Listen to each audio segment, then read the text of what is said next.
Bonjour à tous, ici la 3CSP2, du gymnase de Beaulieu à Lausanne. Nous nous trouvons dans le gymnase de Beaulieu au 5e étage de la salle polyvalente.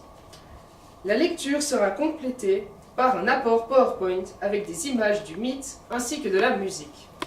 Nous allons lire, en l'honneur des 2000 ans du poète latin Ovide, le mythe d'Orphée et Eurydice dans le livre 10 et 11. Notre lecture se fera en français.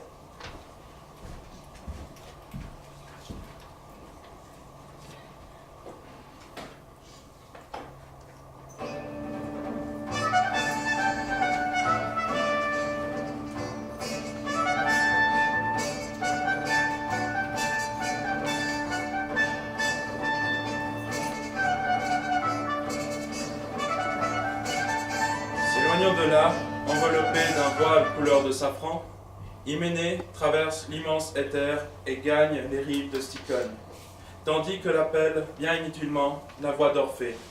Il y est venu, sans doute, mais sans y apporter formule solennelle. Visage réjoui, ou présage heureux, et même la torche qu'il tenait ne cessa de grésiller et de fumer à tirer des larmes.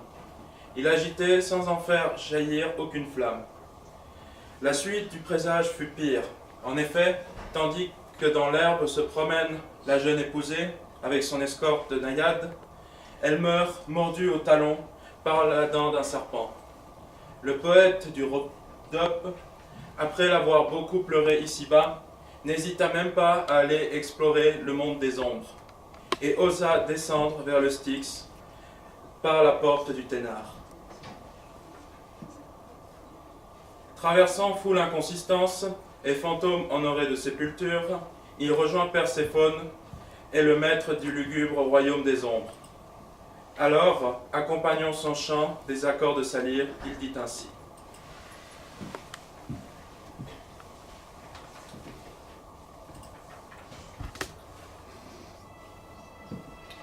Ô puissance divine du monde placé sous la terre, où nous retombons, mortelles créatures que nous sommes, si je puis négliger le détour d'un discours hypocrite, si vous me permettez de parler vrai, je ne suis pas descendu ici pour visiter l'obscur Tatar, ni pour enchaîner le monstre de la race de Méduse avec sa triple gorge hérissée de serpents. La raison de ma venue, c'est ma femme. Elle a mis le pied sur une vipère qui lui a insufflé son venin, la privant de sa jeunesse. J'ai cru pouvoir supporter ce deuil, j'ai essayé, je ne le nierai pas, mais l'amour l'a emporté. Il est un Dieu bien connu, là-haut sur terre. L'est-il aussi ici? Je ne sais. Pourtant, je présume qu'il l'est ici aussi. Si le récit d'un rapt ancien n'est pas une fable mensongère, vous aussi, l'amour vous a unis. Par ces lieux d'épouvante, par cet immense chaos et ce vaste royaume du silence, je vous en prie, tissez un nouveau destin à Eurydice qui connut une fin prématurée. Tout doit vous revenir. Et même si nous nous tardons un peu, tôt ou tard, nous nous hâterons vers cet unique séjour.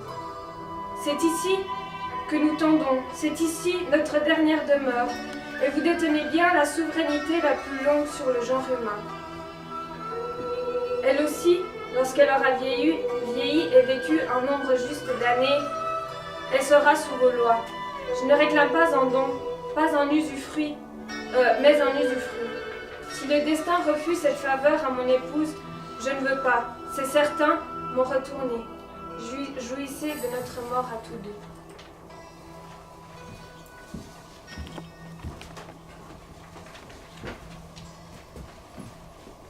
Tandis qu'il parlait, s'accompagnant des accords de sa lyre, il arrachait des larmes aux âmes exsangues. Tantale cessa de saisir l'onde toujours fuyante, et la roue d'Ixion s'immobilisa. Les vautours ne rongèrent plus leur foi, les béliers laissèrent leurs unes, et toi, Sisyphe, fus assis sur ton rocher. Ce fut la première fois, dit la tradition, que se mouillèrent de larmes les joues des Huménides, vaincus par son chant. L'épouse du roi, ni non plus le roi des enfers, n'ont le cœur de repousser sa prière. Ils appellent Eurydice. Elle se trouvait parmi les ombres, arrivée récemment, et elle s'avança d'un pas ralenti par sa blessure. Le héros du Rhodope obtient de la reprendre, à une condition, celle de ne pas tourner ses regards en arrière avant d'être sorti des vallées de l'Averne, sinon la faveur serait annulée. Dans un silence total, il s'engage sur un sentier en pente. abrupte, obscure, plongée dans un brouillard dense et opaque. Ils étaient tout près d'aborder la surface de la terre. Orphée eut peur qu'Eurydice ne l'abandonnât, et avide de la voir, amoureux, il tourna les yeux. Aussitôt elle tomba en arrière, tendant les bras, luttant pour être saisie et pour le saisir. Mais la malheureuse n'attrape que l'air qui se dérobe. Et mourant à nouveau, elle ne reprocha rien à son époux. De quoi d'ailleurs se serait-elle plainte, sinon d'avoir été aimée. Elle lui fit un suprême adieu qui n'entendrait plus qu'à peine, puis elle retourna sur ses pas à l'endroit d'où elle venait.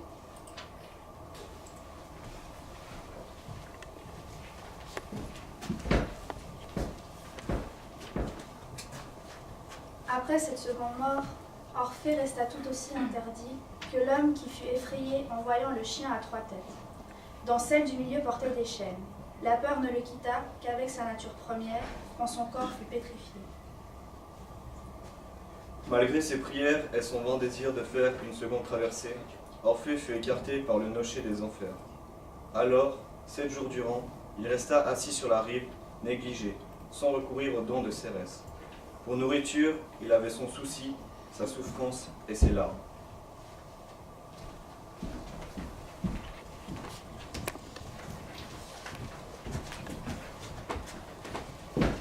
Tandis que le chonte de Thrace, avec ce genre de récit, entraîne à sa suite forêt, bêtes sauvages et rochers, voilà que les femmes s'y collent en proie au délire, la poitrine couverte de peau de bête, aperçoivent du haut d'un tertre. Orphée accompagnant ces chants des accords de la lyre, l'une d'elles secoue sa chevelure dans l'air léger. Le voilà, celui qui nous méprise, dit-elle, et, visant la bouche harmonieuse du poète d'Apollon, elle lance son thyrse orné de feuilles qui le marque sans le blesser. Une deuxième s'arme d'une pierre qu'elle jette en l'air. Mais le projectile, dominé par l'accord de la voix et de la lyre, vint tomber aux pieds du poète, comme pour implorer son pardon après tant de folle audace. Cependant, les attaques se font plus osées. Toute retenue a disparu et la démonte Érénie règne au maître. Le chant d'Orphée aurait pu émousser tous les traits, mais une clameur immense, la flûte du béressin au bout recourbé, les tambourins, les battements et les hurlements bachiques recouvrirent le son de la cithare.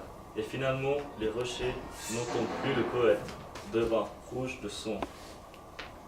En premier lieu, comme la voix du chanteur tenait toujours envoûtée, des oiseaux sans nombre, des serpents, une troupe de bêtes sauvages, des ménades se saisirent d'eux qui attestaient le triomphe d'Orphée. Ensuite, main ensanglantée, elle se tourne vers Orphée et se rassemble comme les oiseaux qui parfois aperçoivent un oiseau de nuit errant en plein jour. Et comme dans un amphithéâtre, des chiens s'acharnent sur un cerf condamné à périr le matin dans la rue. Elles se fondent sur le poète et jettent sur lui leurs thyrses ornés de verts feuillages. Des thyrses non destinés à cet usage, les unes lancent des menottes de terre, d'autres des branches d'arbres arrachées, d'autres des pierres.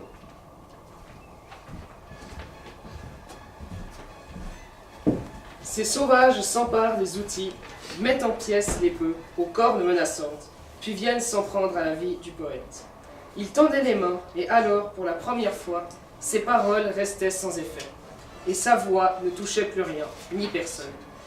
Les femmes sacrilèges l'achèvent, et ô Jupiter, par cette bouche écoutée par les rochers et comprise par les bêtes sauvages, son âme s'est exhalée et s'est éloignée dans le vent.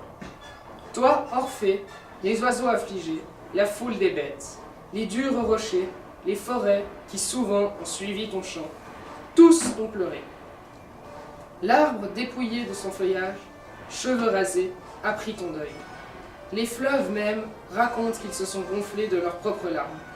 Les naïades et les dryades couvrirent leurs voiles de couleur sombre et laissèrent flotter leurs cheveux. Les membres d'Orphée sont dispersés en divers lieux. Toi, Lèbre, tu as recueilli sa tête et sa lyre. Et, miracle, sa lyre, glissant au milieu du fleuve, émet une sorte de sanglot plaintif.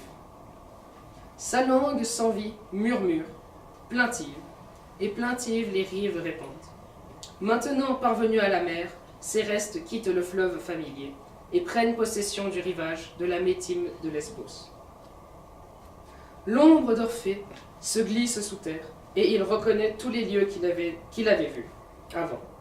Puis, la cherchant dans les chambres réservées aux êtres pieux, il découvre Eurydice et la serre dans ses bras avides.